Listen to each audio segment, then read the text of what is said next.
తారీఖు వార్డు సభలు నిర్వహించి వార్డు సభలో అర్హులైన 2 BHK వాళ్ళ పేర్లు చదవడం జరిగింది. వాస్తవంగా వచ్చిన అప్లికేషన్స్ 1080 అయితే 411 పేర్లు వచ్చినాయి అంటున్నారు. వచ్చిన దానిలో ఎలిజిబుల్ పేర్లు చదివారు. మరి ఇన్ని ఎలిజిబుల్ ఎందుకైందనే వివరాలు మాకు ఇవ్వలేదు. ఎందుకైంది అనేది అడిగితే వాళ్ళ అధికారులు వచ్చిన అధికారులు మాకు తెలియదు, అది కలెక్టరేట్ నుంచి వచ్చింది, హౌసింగ్ బోర్డు వాళ్ళని అడగండి అంటున్నారు.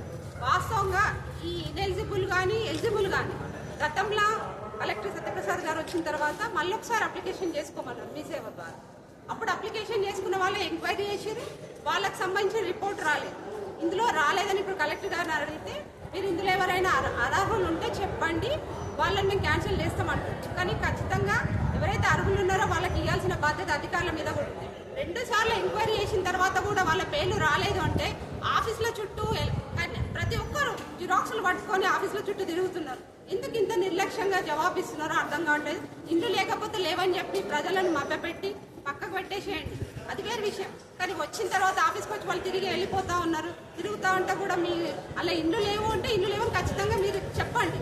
ఇండ్లు ఉన్న వాళ్ళకి ఇచ్చుకుంటూ అక్కడ కూడా అర్హులు ఉన్నారు. మరి పూర్తి స్థాయిలో మీరే ఉన్నతాధికారి కాబట్టి ఖచ్చితంగా ఎంక్వైరీ చేస్తే ఎవరైతే అనర్హులు ఉన్నారో మీరే తొలగించాలి. ఎవరు కూడా జగిత్యాల పట్టణ ప్రజలు ఎవరు చెప్పారు అనర్హుల పేర్లు, ఎందుకంటే వాళ్ళ పక్కింటోడు ఎదురింటోడే ఉంటాడు కాబట్టి.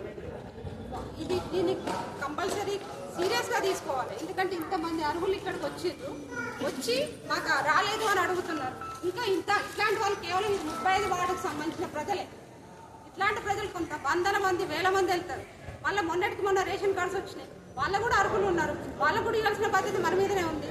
అంతా అంటే ఇన్ని రకాలు ఇంత జనాలు కష్టపడతా ఉంటే వీళ్ళ మీద కొంచెం దయ చూపించాల్సిన అధికారులు కంపల్సరీ దయ చూపిస్తారని ఇప్పటికైనా వీళ్ళకి అందరూ కూడా అర్హులుగా ప్రకటించి మళ్ళీ తిరిగి ఎంక్వైరీ చేయించి అర్హులుగా ప్రకటించాలని